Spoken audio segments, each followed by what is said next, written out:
साथियों, नमो बुद्धाय। जय शोक सम्राट, जय भीम, जय भारत। मैं हूं कमलेश कुशवाहा। आज मैं कांवड़ यात्रा जो लगातार लोग लेके जा रहे हैं उनके विषय की चर्चा करूंगा और बिना उनके आस्था के आहत हुए अपनी बात को रखने की कोशिश करूंगा, क्योंकि उनकी आस्था आहत हो सकती है। आस्था बड़ी कीमती चीज़ है इनके लिए। और इस विषय पर चर्चा होनी है कि आज जो कांवड़ लगातार लोग ढो रहे हैं, हमने छोटे बच्चे ढो रहे हैं जिनका वजन शायद 15 किलो, 20 किलो, 25 किलो वजन है, वो लोग ढो रहे हैं और उनका वजन 20-20 किलो टांग के ढो रहे हैं। लेकिन अगर एक बैग अगर स्कूल वाला जब छोटा बच्चा लेके जाता है तो हमारे गार्जियन, घर वाले कहने लगते हैं कि 5 किलो का बैग हो गया, किताबें इतनी हो गई।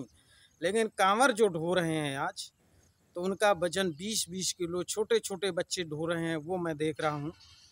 तो मैं ये कहना चाहता हूँ बिना किसी की आस्था आहत होते हुए कि भाई, आप लोग कांवड़ ढो रहे हैं, किस उद्देश्य से ढो रहे हैं? कांवड़ इस उद्देश्य से ढो रहे हैं कि हमारी समस्याओं का समाधान हो जाए। इस उद्देश्य से नौकरी लग जाए, बीमारी हमारे घर की दूर हो, विवाद ना हो, यही सारी बहुत सारी घरेलू समस्याएं होती हैं, आपसी लड़ाई विवाद होता है, इसका समाधान हो जाए। इसलिए कुछ लोग अपने शौक़ में जाते हैं कि अड़ोसी पड़ोसियों में, गांव के आसपास में हमारी रंगबाजी बने। देखो, मैं इतने किलो वजन का कलश लेके गया और इतना देखिए मैंने पैदल यात्रा की और मैंने लगातार चलता रहा। कांवड़ यात्रा जो होती है 4 प्रकार की होती है। एक साधारण कांवड़ यात्रा होती है, एक दूसरी थोड़ी कठिन होती है, तीसरी एक लगातार उसमें चलना होता है। उसमें 3 कांवड़िया होते हैं और 3-4 लोग होते हैं। वो कलश को रखे नहीं जाते हैं, लगातार वो ढोते रहते। एक थक जाता, दूसरा ढोता है, ऐसे ही लोग चलाते हैं। तीसरी कांवड़ यात्रा, चौथी कांवड़ यात्रा जो होती है वो लगातार ऐसे चलाते हैं कि दंडवत करते हुए, जहाँ तक भगवान नहीं मिल जाते तहाँ तक तो वो दंडवत करते हुए जाते हैं। जब भगवान के पास पहुँच जाते हैं वहाँ पर जो है जल चढ़ाते हैं। और जहाँ पर जल ये चढ़ाने का काम करते हैं वहाँ पर एक बैठा हुआ पुजारी, कभी देखा है कि अपने बच्चे से कहा कि ले आओ बेटा कांवड़ ढोते हुए? वो अपना बच्चा कहीं अमेरिका, जापान, थाईलैंड पढ़ा रहा है, अच्छी यूनिवर्सिटियों में पढ़ा रहा है, लेकिन कांवड़ ढोने वाले हमारे ओबीसी, SC, ST यानी कि पिछड़ा, दलित, आदिवासी लोग लगातार कांवड़ ढो रहे हैं। सिर्फ समस्याओं का समाधान करने वाले कि हमारी समस्याओं का समाधान हो जाए।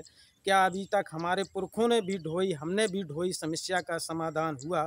खासकर मैं पिछड़ों से कहूँगा कि मंडल कमीशन से पहले, यानी कि उससे पहले जो आरक्षण नहीं मिला था, तब क्या नौकरियां तुम्हारी मिल जाती थी? कितने लोगों ने उस पर आंदोलन किया, कितने लोगों ने उस पर आवाज़ उठाई थी कि हाँ, आरक्षण होना चाहिए हमारा ओबीसी का? कितने लोगों ने? कांवड़ ढोने के लिए तैयार हैं, चले जा रहे हैं। अगर यही पिछड़े लोग हमारे कांवड़ ढोने की बजाय जितनी जनसंख्या वहाँ दिखा रहे हैं कांवड़ ढोने में, समस्याओं का समाधान करने में, और यही लोग अगर रोड पे खड़े हो जाएं इतने लोग और कहें कि 52% इस आबादी को, पिछड़ों को यहाँ आरक्षण मिलना चाहिए, 52%, क्या नहीं मिलेगा? इस भारत में जनगणना जाति होनी चाहिए। जब जनगणना जाति होगी तो सबका हिस्सा मिलेगा।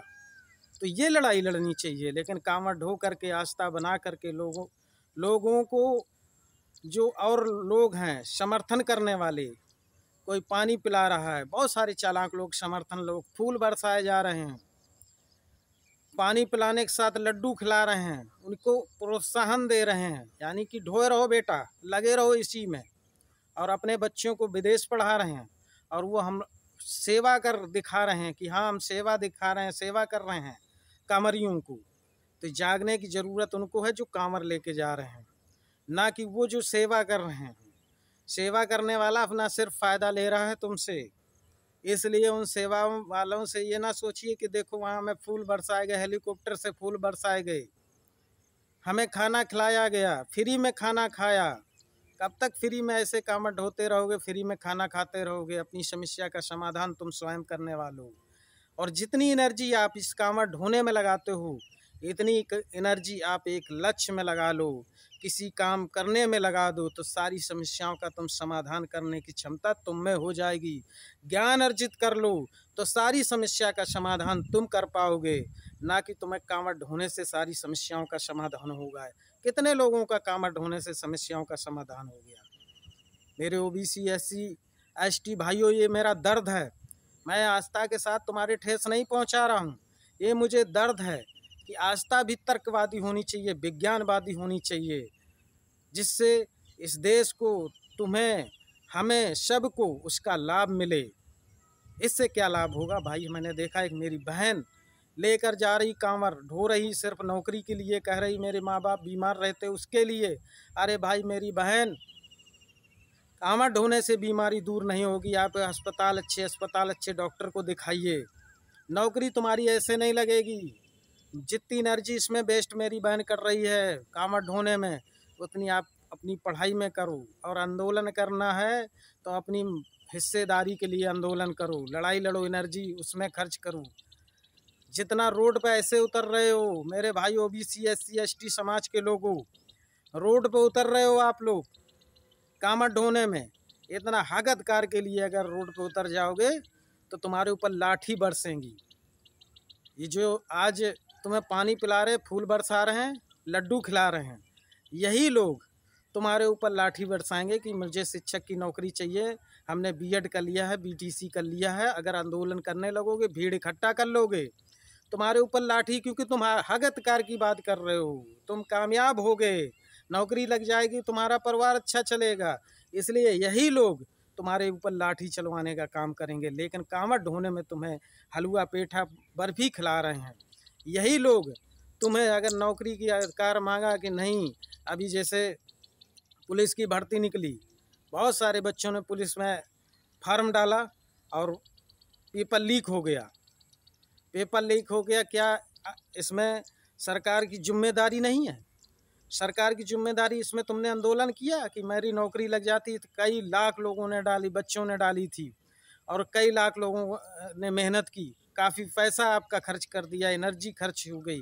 इस पर आंदोलन होना चाहिए कि नहीं, मेरा पेपर ऐसे होना चाहिए, फिर दोबारा पुनः होना चाहिए। ठीक है, अब हो रहा है, लेकिन इस पर जहाँ तुम्हें एनर्जी खर्च करनी चाहिए वहाँ नहीं कर रहे हो। ये सिर्फ आस्था तुम में भर दी गई है। ज़रा इस आस्था को समझिएगा कि पुरखे दर पुरखे लगातार कांवड़ ढो रहे हैं, अभी क्या मिला कांवड़ ढोते हुए। इसलिए शिक्षित बनो, विज्ञानवादी बनो, तर्कवादी बनो, तभी तुम कामयाब हो पाओगे। साथियों, मैं कमलेश कुशवाहा, लगातार मैं आप लोगों को जागरूक करने का काम कर रहा हूँ। भाइयों को, अपने ओबीसी SC ST भाइयों को मैं जागरूक करने का काम कर रहा हूँ। आप लोगों से यही मेरा अपील है, जो जागरूक भाई है। ऐसा नहीं कि सभी कांवड़ ढो रहे हैं, जागरूक लोग भी हैं ओबीसी SC ST भाई लोगों में। तो उन भाइयों से कहूँगा कि उनको समझाइए और उनको तर्क दीजिए, और मेरे वीडियो लगातार आप लोग उन तक पहुँचाइए, जिससे कि वो भी जाने बस इतनी आपकी हिस्से की समस्या का समाधान आप कर सकते हैं। जो जागरूक लोग हैं उन वीडियो को पहुँचाइए, जो जागरूक समाज हो, और ये कांवड़ ढोने की अपेक्षा वो अपने शिक्षा और विज्ञानवादी बने और तर्कवादी बने। वो सारी समस्याओं का अपना समाधान स्वयं निकालने का काम करें, ये उनको जागरूक करने का काम करिए। कैडराइज भाइयों से मेरे निवेदन है, बहुजन महापुरुष की जो विचारधारा है उनको घर घर तक पहुंचाइए, जिससे कि वो अपने समझ सकें कि हमारी लड़ाई ओरिजिनल क्या है, समस्या हमारी ओरिजिनल क्या है, समाधान हमारा ओरिजिनल कैसे निकलेगा इसका। दोस्तों, आज मीडिया भी बहुत सारे प्रोपेगेंडा फैला करके बड़ी बड़ी बातें करते हैं। अरे यही बात अगर ये कहें कि नहीं, आज शिक्षा के क्षेत्र में बात करें, जागरूकता के, अंधविश्वास पाखंड से मुक्ति की बात करें, लेकिन मीडिया भी तारीफ़ी पे तारीफ़ी किए जा रही। देखो कि इतना वजन उठा लिया, इतना वजन लेके जा रहे हैं कांवड़ ढोने। अरे भाई मीडिया वालों, मेरे भाइयों, आप लोग भी सुधरिए, और ख़ासकर हमारे नेता ये भी आवाज़ नहीं उठाते हैं, क्योंकि इनको वोट चाहिए होता है।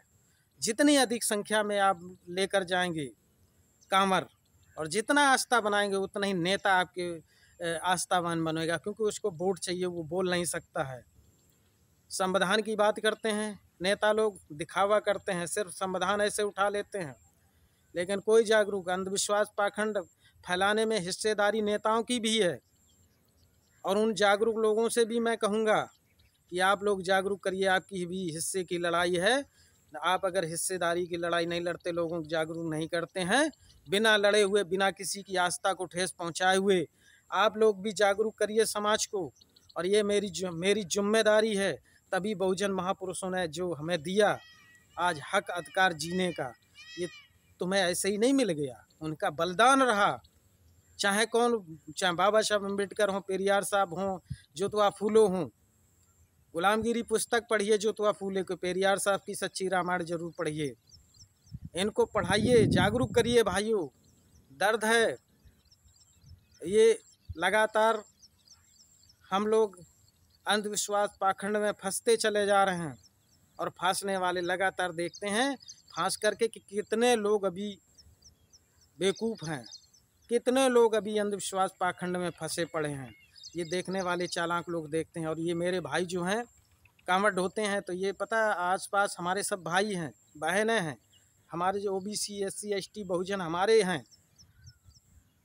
और ये लोग जब कांवड़ ढोकर आते हैं, वापिस स्वागत करते हैं, ले जाते हैं, तब स्वागत करते हैं गांव के लोग, और फिर ये वाह मारते हैं। अरे ज़रा कुछ मेहनत करके ऐसे दिखाओ ना, समाज के लिए, गांव के लिए, अड़ोस पड़ोस के लिए कुछ तुम कर सको, कोई समस्या का समाधान कर सको। क्या समाज में तुमने किया? सिर्फ कांवड़ ढोने से सारी समस्याओं का समाधान हुआ अभी तक? एक प्रधान बन जाता है, रोड बनवा देता है, कई व्यवस्थाएं करवा देता है। तुमने क्या किया कांवड़ ढोकर? कितने रोड बनवाए गांव के? सिर्फ वाहवाही के लिए गए, डाले आए, अड़ोस पड़ोस वाले लोग गए, गांव वाले गए, देखो बहुत मेहनत की।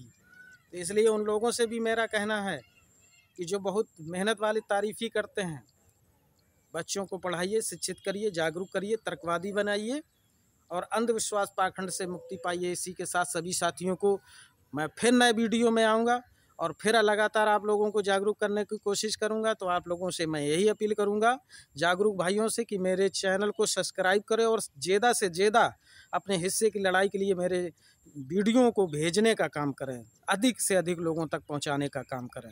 इसी साथ सभी साथियों को नमो बुद्धाय, जय सुख सम्राट, जय भीम, जय भारत।